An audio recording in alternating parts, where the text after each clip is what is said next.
It's 5:30. I will call the meeting to order. First, we have the MS4 stormwater ordinance. My favorite. Mr. Schmidt. Well, this is new this year. Yeah, this is new stuff. So the one at the regular meeting will be our normal. Oh, the meeting, MS4, oh, yep. So this is proposed amendments to the zoning code as it relates to the city's MS4 permit. So purpose of the meeting tonight, so I guess the short of it is the MPCA has updated its rules as part of the MS4 permit, and obviously the city needs to comply with those rules. So that requires some changes to Chapter 50, which is our zoning code. In particular, Article 7 is focuses on stormwater management.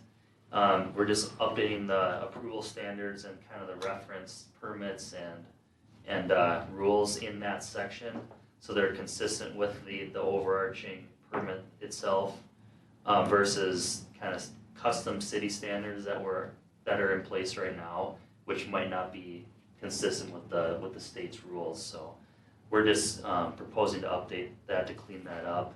And then Article 8, that focuses on illicit discharge detection and elimination. Two pieces to that are pet waste and salt management. So we'll get into that here. But basically for pet waste, what it requires is that pet owners must clean up their pet waste both on public property and on private property if it's not their own property. And then for salt management, salt has to be stored on an impervious surface and covered, and it also has to be handled properly when you're moving salt. So obviously something Public Services already does. They have a covered salt storage area, but this applies to private, like commercial buildings and such as well. So basically anything in the city where you're storing salt, it has to be stored properly if it's not indoors. So that's kind of the gist of the proposed changes here. So we already had a public hearing at the Planning Commission. That was on the 9/21 meeting. So I basically gave the same presentation. We had a public hearing, no comments were received at the public hearing, and Planning Commission unanimously recommended that this go to council for approval. So we're here tonight, just doing a work session of the changes, and then the plan would be, if council chooses, would be to bring that to the next regular meeting and approve the changes. So that is where we're at in time. So this is a kind of refresher, but that'd be good to go through. So what is an MS4? That's kind of a long acronym, but it stands for Municipal Separate Storm Sewer System, so MS4. Basically, that's a fancy term for everything in the city that's used to collect, treat, and drain stormwater, through the city and into the waters of the United States is part of that MS4 system.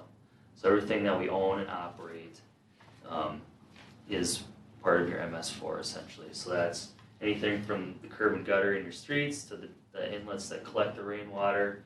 It's treated through ditches, storm ponds, and then discharged ultimately into the Minnesota River. So that's how that process all works. So the MPCA is kind of the designated authority to enforce the overall federal rules at the EPA level.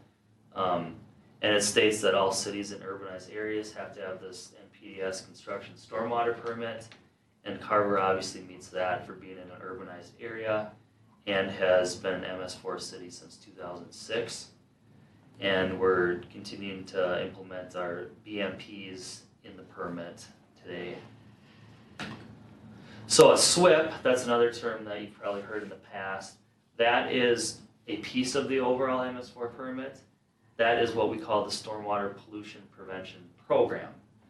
So that is the city's program that it outlines for how it's going to reduce the pollutants getting into the waters themselves. So it includes a number of things, but what we're focusing on tonight is regulatory mechanisms, which is what we're going to be reviewing for the proposed changes.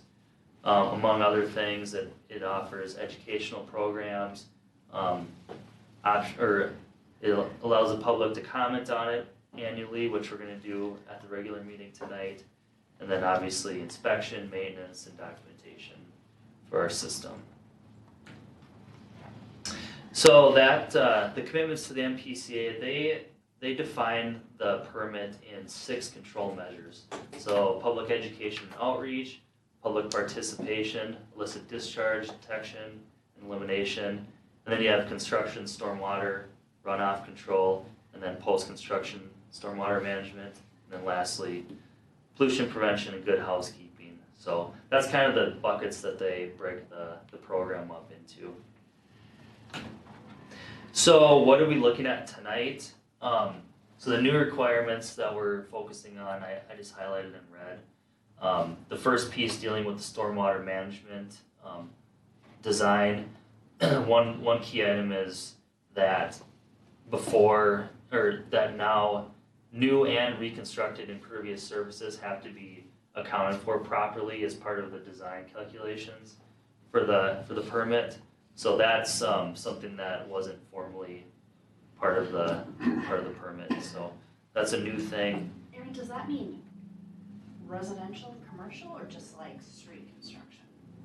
It means, yeah, anything. Okay. So when the threshold is met of you're disturbing an acre of impervious surface, you have to do these things. Okay, thank you. Regardless of type of project.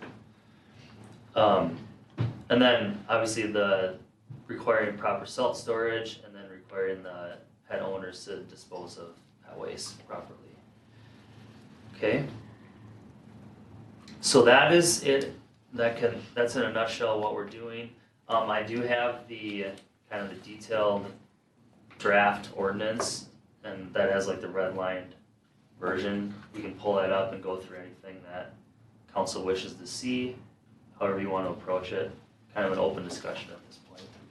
Do you have any questions? I don't have. I have a question, and it's not regarding this. I don't need to see that. On the thing about anything like new that the sum is an acre or greater.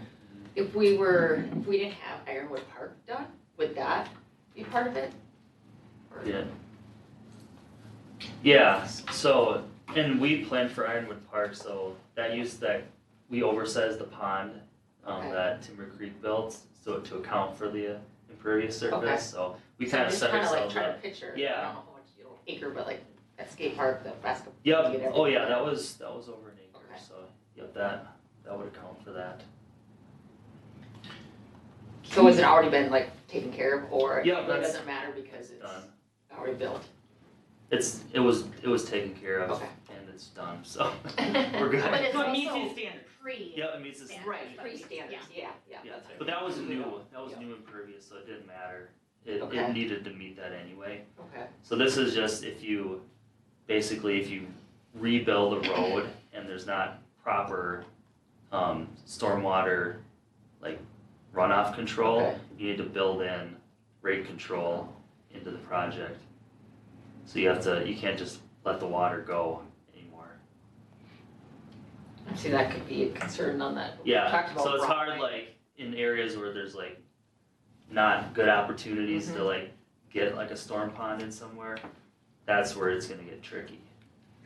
But it doesn't matter for like the type of projects we're doing now, so like reclamation projects, that isn't a full reconstruction, so that doesn't matter. So it'd just be like if we're doing like the 2019 job that was in Okay. Kirchy, Diedrich, and Sunny Ridge, we would have had to figure out a way to do possibly additional rate and volume control if we didn't have the facilities to account for it. This is like another motivation to just do a reclamation, Yeah, Yeah. that's a good point for sure. not have to redo. Yep. roads. Okay, So, those are my questions. okay. So, and I'm sorry to be a dummy, help me understand the impact to somebody like Fleet Farm. That's over an acre of impervious surface. Mhm. It's their salt storage, nothing to do with how they use it or put it down, just the storage, right? Yep. How would that impact them? So if they were gonna store salt outside, like say in the corner of their parking lot Yep, over the winter, they would have to have it covered. that's it, Yeah. okay. All right, then that's fine, I don't have any other questions, it seemed like a, Yeah, they Pretty just couldn't have it laying straightforward. out and when it rains and melts and it would just go right into the storm sewer system basically. So they have to have it covered. makes sense. As far as the regulatory mechanism to require pet owners to be good people, what does that mean? Like, we have to make it criminal to let your dog do its business and you not to clean up after it? Something in the ordinance that I read. The enforcement section. Okay, it is. So basically, the way it goes is, in this section, so among other things, like this can be a wide array of things. It could be people dumping oil into the storm sewer system. Like illicit discharge is more than just pet waste, right? Right. Okay, So it kind of gets into it I see there. it now, okay. Like you could they could send them a letter, inform them that, hey, you gotta stop doing this. Okay, So got on. it, sorry, I Yeah. missed that part, thank you. Yep. All right, I'm sorry. go ahead. So, what do we do if I see my neighbor doing a coolant flush in their driveway? That's a really terrible thing to put down a storm drain. What happens in that instance? So, it's a great question. I don't know if we've had that yet, Chad, but No, the hope is that somebody will at least notify city staff and then we'd go out and verify that it's illicit discharge and then, Okay. I mean, potentially call the PCA, yeah. or even the authorities. All right. And there's some pretty strong language in here, like it can be a misdemeanor, so we have some pretty good teeth in this ordinance, or in the zoning code in particular, right now even, so.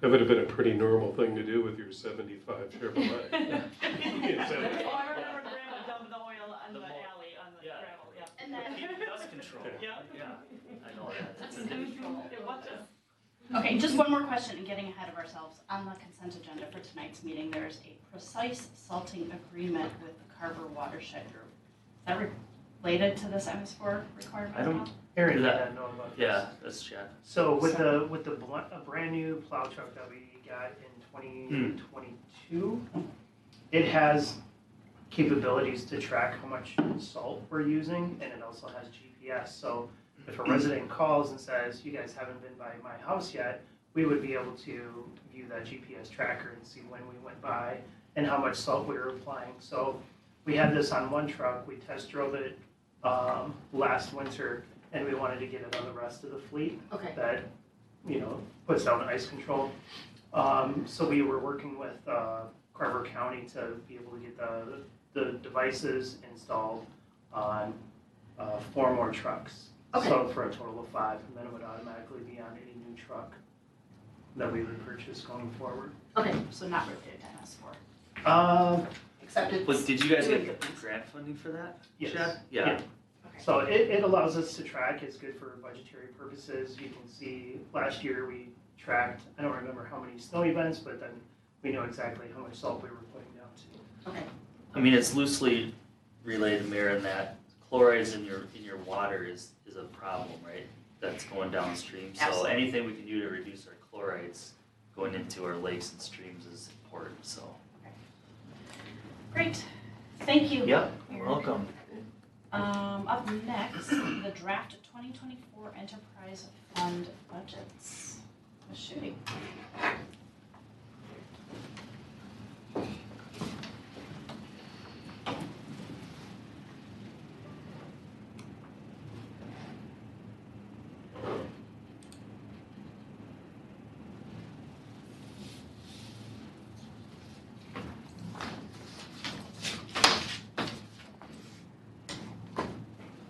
Just change my display settings. Sorry.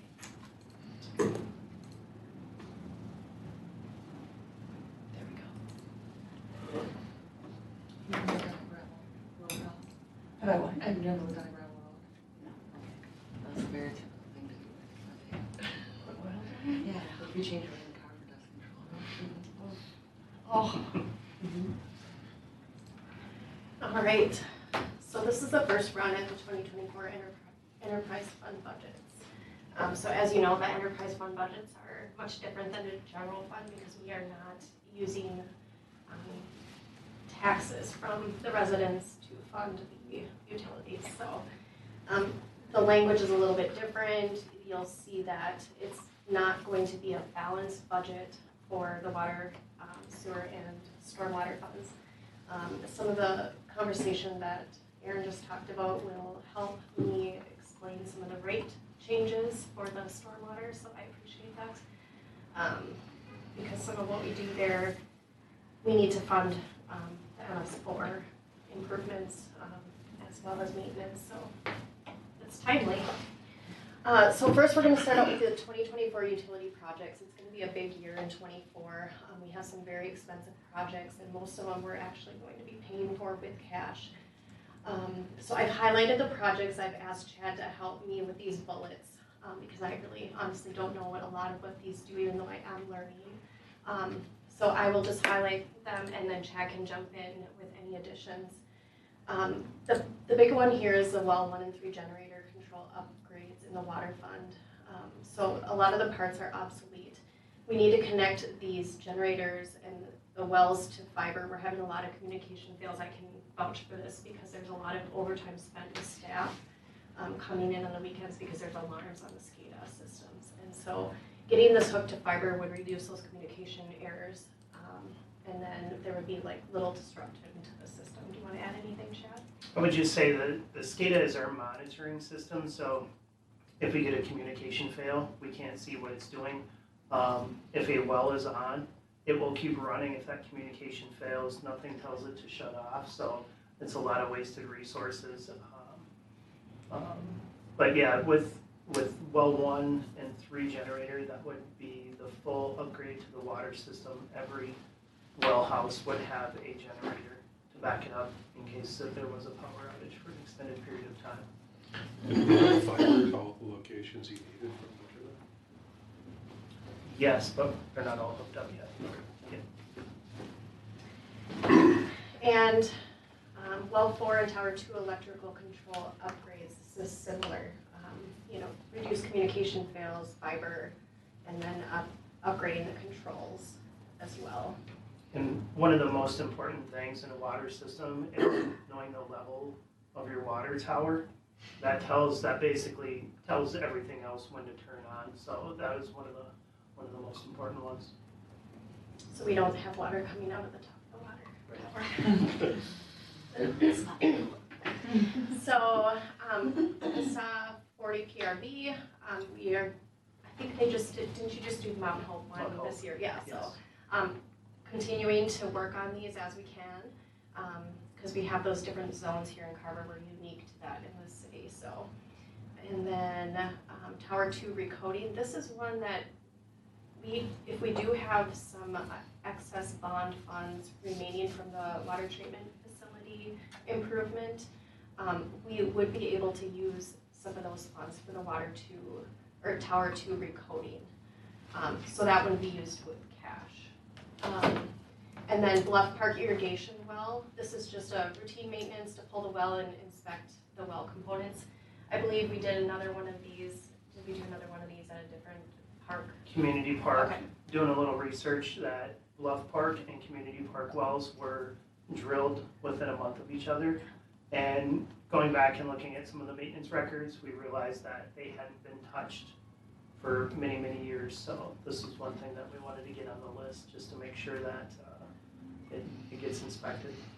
I have a question about this one. So if the wells fail, then obviously you pull it out or you re-drill or you fix whatever's wrong. Yes. What are we looking to find out at $28,000? What's the savings in the long run? That would be a complete overhaul of that well. That would be like the highest number possible spent if that well and all the drop wire, everything, the casing would have to be replaced. Okay, So it may be, so that's the outside number if Yes. the whole thing was shot, basically. yes. Okay. And then I have the oversizing number in here for the water fund. If you can remember looking at the long-term plan and the CIP, each year we budget an amount in the CIP for oversizing pipes for water and sewer. And what we've been doing is we just put that number in there and then we just hope, or is a developer going to need to be paid that money for oversizing? And we don't really save for it. So starting to change that kind of thinking is kind of putting that away, like planning for that developer to come in and make those changes to those roads or those systems. And so actually planning on putting that $150,000 away for the next development to come in and not scrambling to come up with that $150,000 next year or the year after. So, and because if you don't put it away, then all of a sudden we have an extra $150,000, and then when that developer does come in and they do twice as much oversizing as we had planned, now we don't have that oversizing money, so. Before you. Yep. I just want to go back to it. Where's the low zone? Where, on 40, when we say the PRVs are going to the low pressure zone? It's the lower elevation. So when you think of the high zone as the higher elevation, like up by Fleet Farm, intermediate zone would be in between the two, low zone would be the downtown area. Okay, so does that, when we say it's not 40, are you talking about from Chaska to 11? It's just the location of the PRV. This one is over by Carver Bluff Parkway. It's over there. Yes. Okay. Yep. For the recoding for Tower 2, Mhm. 1.25, are we gonna pay for that in its entirety with bond funding? Or Yes, we would. there's that much left? Okay, thank you.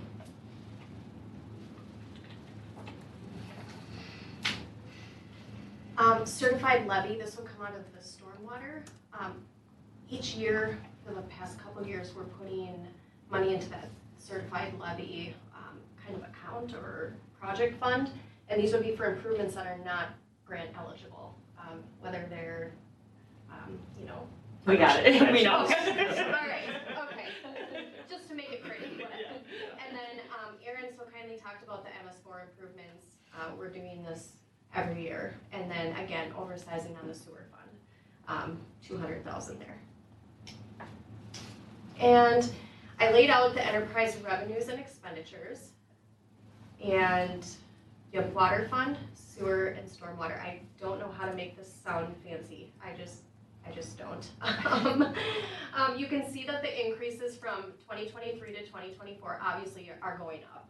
I did not include the amounts for capital investments because you just saw on those first two slides how high those are. If I were to include those amounts in the expenditures, the increase would be astronomical. It would be just not comparable to what we have here. So I kept this strictly expenditures, not including capital. So just so you can compare that. What I do want to point out here before we flip on to the next couple slides is just to take a look at stormwater, and you can see how much smaller that account is, or fund is compared to the other two. $400,000 budget is not that large. I also want you to look at the expenditures. They're more than what we're planning for revenue, and that's been happening the past few years. So that's just laying the ground for the next few slides. Cash balances. So we're projected to end the year with decently healthy balances.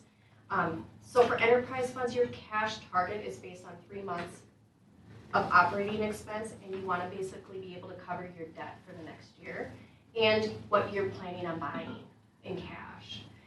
But you also want to be able to plan for what you have planned. That's why we're doing the 10-year plan.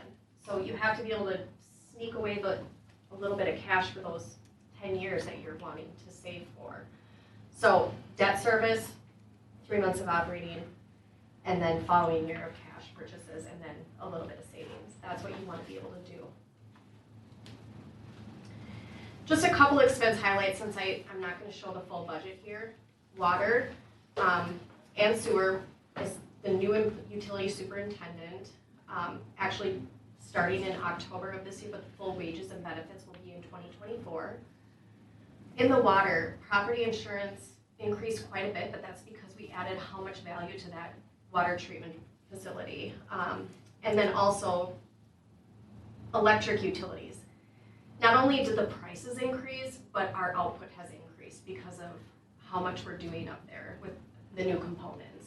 And then jumping back over to sewer, we have some just repairs and maintenance. I think Chad's talked about the arc flash study before, and then, just different maintenance things for SCADA, a lift station repair that he's been wanting to do. And then I do want to point out that the Met Council service increased by $32,000. And so when that increases like that, you have to make sure that, you're covering your costs there, whether that's with rates or whatever. But if they're increasing it by 9% and we're only increasing our rates, which I think we're planning 3%, those are kind of things you need to think about in the long term. It's not always 9% with Met Council, so you just never know. And then another major repair maintenance is $11,000 increase with a wet well cleaning. I don't know what that means. I was gonna say, what is a wet well? Let's find out. Let's find out. So at the main lift station, there's two sides. There's a wet side and a dry side. Your dry side houses all of your electronics. The wet side handles all of the material. So what we found out, there's actually two large basins that collects all the sewer water, and they're starting to fill with grit. So we need to back all that stuff out. Ooh. Do you hire somebody to do that, Yes. hopefully? Okay, Yes. that's good. Okay, I will do that. All right. No, they're taking volunteers. Yeah. City council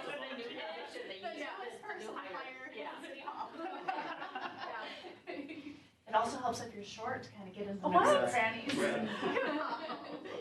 Oh, boy. So for our debt service, we've had a lot of projects going on in the last 10 years, as you can see. The bond payments are significant, but we're able to make those payments because we have been planning. So that's kudos to the council that we have, and those are significant payments. But water, we should be able to pay that no problem with our cash balance that we have. Sanitary sewer, the payments are a little bit lower, not as many projects done in the sanitary sewer fund. Lynn, I'm sorry that this is a dumb question. but Yeah. It says maturity 2025. Does that mean that's the last year we pay it? Yes. Okay. And then I'm gonna spend a little bit more time on the stormwater, because if you look at that number there, and if you can recall what our revenue was back when I showed the revenue slide for the stormwater, it was like 409,000. So we're barely budgeting enough revenue to make our bond payments in our stormwater. I can't budget more revenue than I actually think we're gonna make, because that would be unrealistic. So we have a problem in our stormwater. I'm just throwing that out there, just gonna be honest with you. So, our proposed utility rates, these are just very, very preliminary. We're working with Northland Securities on our long-term plan. It's 10 years. It looks at everything from rates to any cash balances. And so water is 3%, sewer, we're looking at 3%, and storm, because we're in such a pickle, we're looking at a $6 increase for 2024. I don't like even saying that, but Well, that number looks nicer than, it's almost 64% increase. But it's smaller, yes, but it's big. yes, exactly. So if we don't do the $6 increase, we'll be borrowing from water or sewer for the next 7 years in order to make our cash balance positive. You'll see when we present the long-term plan at the next work session, kind of a solution that we'll come up with.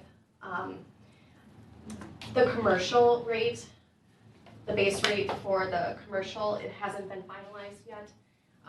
But the residential, I'm feeling really good about the $6. I don't feel good about it, but I'm feeling Comfortable? comfortable with it. So I have a question. Because the stormwater, because what you're telling us is that it's so far behind, Yeah, how did we get so far Yep. behind? And then, I'm glad you said that, because when I did the percentage, I'm like, well, why did that one not have a percentage? Yeah. Because it looks terrible, right, to say 64%, but it's $6. Right. But, so we borrow back and forth from Sure. our enterprise funds. Yep. Have we borrowed something from stormwater that has put us in this position? so I think there's a couple things that have happened. That's a really good question that you asked. So the capital that was normally planned for in the 5-year long-term plan that was being prepared by the former contractor was estimated too low.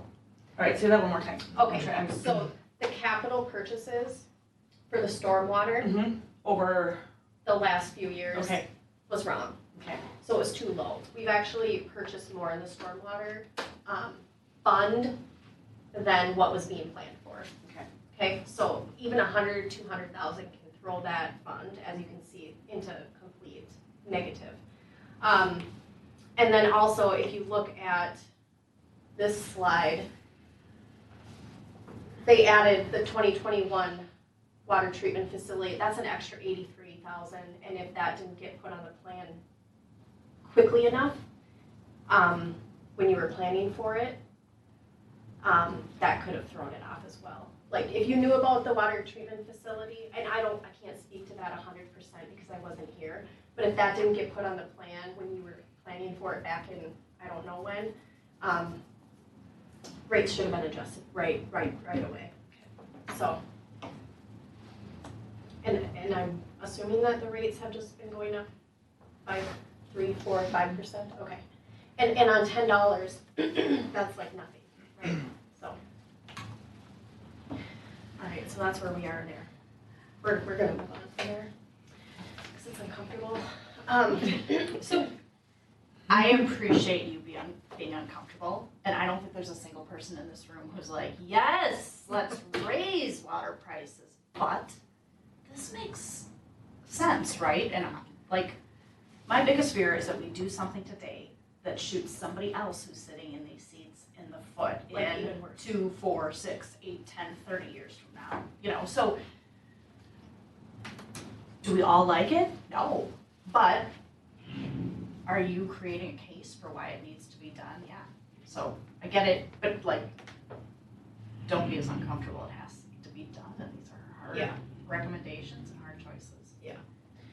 One thing I'll say is, we were able to, if you probably don't remember, but last year, for the connection rates, we did 3, 3, and 5%. So this has changed. So, you know, when a developer comes in or a contractor on a building permit, they'd be looking at 3, 3, and 5. Now we've lowered the storm to 3%. So, I mean, it's something. So, Minor, and this is for council, reason this makes me a little bit nervous is with all, I mean, we're growing, right? So we have those growing pains, but are we outpacing our cost of living increases that happen every year? Are we starting to price people out of being able to live here because we are going far beyond what people's cost of living increases are happening every year? So like if I'm, you know, your job, you get your COLA increase at the end of the year, you know, for your raise, and yet everything is going up 6%, 10%, 12%. And I mean, this wants and needs, again, is a big thing, especially with the state of the economy right now, which hopefully it'll be better sooner than later, but I don't know that we're there. So just, like I said, I don't want to charge our residents like the death by 1,000 cuts, right? So, I can provide as much information as you need to make you feel comfortable on that. I do have a slide coming up that kind of shows you where we're at with that. And so, I feel, yeah. yeah, I know. It's just, I think of people who are retired or, you know, Living older who paycheck live to here, paycheck. yep, and living paycheck to paycheck, trying to look at some of these increases as the rest of the world goes up at the same time. God, I know, yeah. So I tried to throw it out into the different gallons used, different levels of what we kind of see at the city. 8,000 gallons is probably like a, you know, typical bill for a, you know, 3 to 4 person household, or my family uses that probably, I'd say, monthly. And then 20,000 gallons, that would be like in the summertime if they're watering. And then I didn't do a sewer average for this one, so this is actual sewer. So this would be like a wintertime bill. So where you're paying the same for sewer as you are for water. So these would be, you know, a little bit higher because I didn't do the, you know, the sewer average. So you can see that the monthly bill increases depending on if you're looking at 20,000 gallons or 2,000 gallons, ranges between a 4% increase to a 14% increase with those new rates proposed rates that I showed. This is the slide, Christy, that I wanted to show you. So we talked about our new Pierce City cohorts and the ones that Brent kind of laid out for us. And reasons being, you know, tax rate, location, you know, similarities with population and different things like that. And these are the cities that kind of compare somewhat to us. And we're like smack dab in the middle as far as utility rates go. And this would be with the new rates. Why do some of them have no stormwater? So, yeah, so what they do is they just, because, you know, that stormwater fund is just such a small piece of that bill, they just combine it into like sewer. Yeah, So it's still getting charged, it's just not. they just just don't, don't they just cover get that. rid of that fund. Just a choice how they divide on Yes. their. Yeah. funds and finances. Yeah. Okay. Yeah, Do we know why Waconia has, racial-wise, has a Is it lot their of lake? stormwater? Is it the, is it? Like, they just built something, or is it? I'd have to look Yeah. and see. They don't, because they send everything to Met Counts, so, yeah, I don't know. They had their 9% increase every year? Maybe? Yeah, I'm not sure. And they have a street water fund, or a street light fund too, I'm not sure. They do a lot of stormwater projects. They've been rebuilding downtown. That Okay. didn't have any stormwater management, so Okay. that could be part of it. I'm just speculating, Yep. but And that could have maybe not been planned for, yeah, and so they've they done might a lot have of had to. stormwater reuse They and might have just had- speculating. Yeah, That seems, yeah, I mean, Waconia downtown's been torn up Yeah. here and there Mhm. for years, so. so even though I don't feel good about it, it just, sometimes, you know, they say, I feel don't better. compare yourself to people, you know, and sometimes you just have to, right, just to make yourself feel better. But anyway, so what's next? I would appreciate some feedback on the budgets tonight. These are a work in progress. A lot, like I said, they're tied into that long-term plan. Any changes that we make on those change that outlook on that plan. And then the next work session is going to be really a deep dive into that plan. You guys will see how it's all changed. The fee schedule then, which ties into that long-term plan, will have the utility charges on it, and you guys will take a peek at that. And then these will not be adopted until the end of December, so we can keep working through this. So, happy to answer any questions. Thoughts? So, it all seems logical and straightforward. The most important question I had, Christy, you asked, how did we get there? I just want to be sure that whatever we are presented with prevents us from getting there again. Yes, I know we're raising the rates, but I would rather do that in small bits than have somebody 5 years down the road really putting folks in jeopardy by a much larger increase that would be even harder to handle. So it sounds like we're taking those steps today. That's it. All right. My only thing when things start getting communicated to residents, to include that 9% increase from Met Council to treat the sewer water. Yeah. Absolutely. Kristen? Yeah, I have a couple questions on the actual numbers, on the budget numbers. Let's see. So the employer paid health, and is that split out? So it's 60,000 is what we budgeted this year. Our actual right now is only 43, but we budgeted 90 for next year. Why so high if we're, third quarters basically? We're down a bunch of employees right now. When I say a bunch, that sounds weird. But as far as what's hitting the utility budgets, we've lost 2 full-time employees that manage or that hit the utility budgets. And we planned for, I think, another one to start possibly. So we planned for more employees and we've actually decreased what we planned for this year. Mhm. And so we're planning for a full house for next year. What's our hiring for next year, Chad, in your department? Tech 3, I believe July 1st. Okay. So we've got the new super coming on, Mhm. and then one tech 3. Yep. And then there's a part-time position here with the city hall, but that would not be fully water fund anyways. No, we also have 2 tech 2s, one on the general side and one on the utility side that we're looking to fill right now. Okay. That hasn't been filled, so Okay. that's where we're falling short. Okay. And then Diane's position hasn't, since August. Okay, all right. There was one other one, or there's 2. So on the electrical utilities on the water fund, so we budgeted 80,000, it says we're at 95, and then it jumps up to 150,000, so it's almost double. Is that correlate to what we were looking at earlier? Or help me make that jump to almost double? It's probably mostly seasonal. Right now, the plant is running overtime with irrigation, dry weather. Obviously, we've had some timely rains, but the heat increase, we're still pushing probably double what we do during the winter months for capacity of the water. $70,000 increase for utilities. Yeah, yes, it's yeah.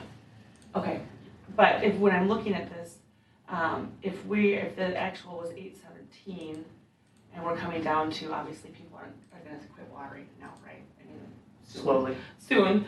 Have we over budgeted this line? Because if we're at basically, I mean, if we're August here, we're at 95. Are we gonna, I guess 151 seems a bit excessive. I think we plan for a rate increase as well, probably in there. Okay.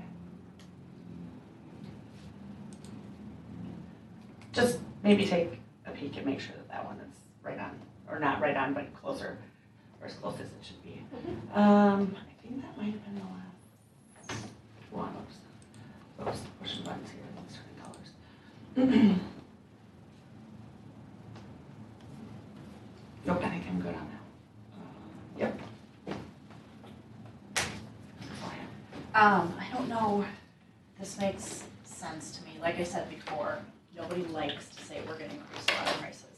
I think we can continue to do more education, and I wonder if we just don't need to have like a special meeting sometime, like Q1 next year, and be like, this is your water bill, this is why, and like get in the weeds and do what you do about the like, this is what we're paying for, and this is Chad. If you know, like a portion of his salary is paid for through stormwater and sewer and whatever, and just really get into the nitty gritty, because it's so easy to, have a flippant comment on social media, which we've talked about, which is just like such a gut punch to all the hard work that staff does. But I think, the way I look at it is, I don't want to do any harm financially. So I think, even though we're raising rates, and even though that's a really tough pill to swallow, and it's not my first choice nor my preference, I think that this is the fiscally responsible solution, so that folks aren't paying for it by huge increases in future years. And this all ties back to everything we talked about in our strategic plan. You wanna, excuse me, you wanna do that in a special meeting? Or do you wanna do that in bite-sized chunks through the newsletter? I think we can talk about it. Yeah, I don't know. I guess it's not a really fully baked decision. I don't know that in the newsletter you can give it the space that it deserves, because it could be something that I could try to broach in my monthly newsletter article, but there's just so much that goes into it. I worry that we have a 4-page newsletter. I don't That alone is disagree. 4 pages. I'm just thinking about somebody reading through 10 pages of why the water bill is the way it is versus getting that in Yeah. Courtney's corner, Smaller talking chunks of about. time. Yeah. But again, as you said, not Yeah. fully baked, but And we do have I give that- the newsletter my attention every month. You're the one. I'm the one, but No, I'm the one. So I don't know, just Please I fail. and I know that we've done a lot of work towards like the 1-pager about water bills, and maybe we've already checked that box, but just thinking out loud, because this has been what, 20 minutes that we've talked about it, and this is just a fraction of what goes into it, and I just think nobody's watching our work sessions, right? They're available and we can share them, but I think for folks to really understand and to see like how I feel of like, ugh, increases, but it's for the greater good, and it's so that we don't have to have wild swings and variances in future years. So, that $6 stormwater increase, does that sound great when you say it's, what did you say, 63%? It's almost 64% or something. Like, yeah. No, but it'll be 3% next year, and it's kind of like writing our course a little bit.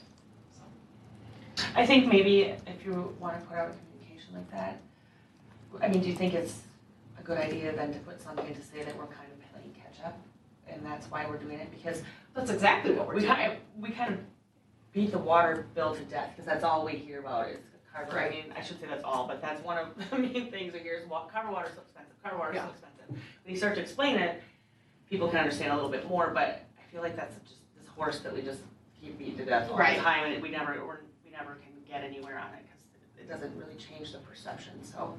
Right, and it's also, the folks who've reached out to me personally who've said Carver water's so expensive, they're saying, well, my bill was only $60 when I lived in Eden Prairie.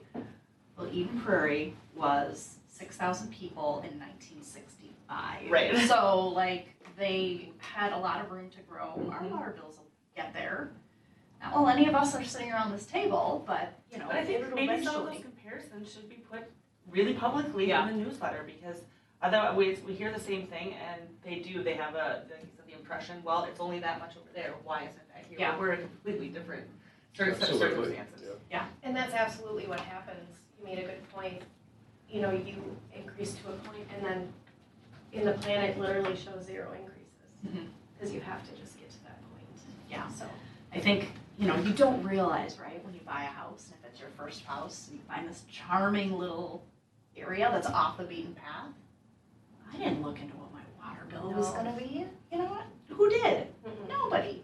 So I think that's why it's a little bit of a surprise too. Nor would it have actually stopped me from moving here. Yeah. I Right. didn't move there because the water was too high. Exactly.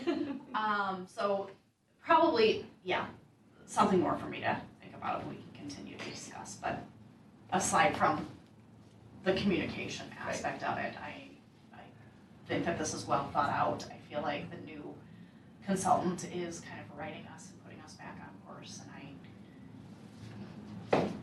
I appreciate the direction we're headed. All right. Thank you. Item number 4, council requests. I have one. A few years ago, and I think it was effective in 2021, we gave Brent a car allowance of $400 a month. It's been a few years that we've done that. I want to make sure that we continue to offer him a good benefit package, and so I want to propose raising that $100 a month from $400 to $500, which I think was what we originally proposed, and then we kind of negotiated down a little bit. I think depending on the months and where he's traveling, he could be leaving money on the table versus just a straight mileage reimbursement.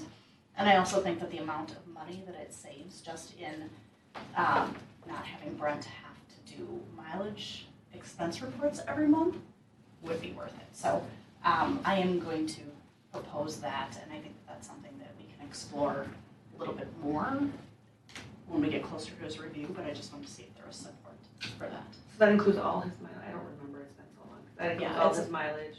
It's a car allowance, so it's, kind of everything. Car payment, maintenance, mileage, insurance, like, that's what Yeah, we it's don't like. have a city, I've worked in other larger cities that have city vehicles and you check them out and you take them to your conference or you take them to the next city over for your meeting. Yes, So, yeah. I get it. It's something I would support. Thank you. Yeah. Yeah, I support that too. I work in that environment myself, and that's less of a change than the corporations are putting into their car allowance programs. So, seems reasonable. Oh, And you said, Yeah, I'm good. okay, With it, yeah. all right, that's all I had. Anybody else with anything? Okay, we have 40 minutes, you guys. Okay. I don't have so any it's- requests, no. Okay, all right, I would entertain a motion to adjourn. I'll make a motion to adjourn. Motion by Christie, Second. second by Eric. All those in favor say aye. Aye. Opposed, same sign. Motion passes, all right.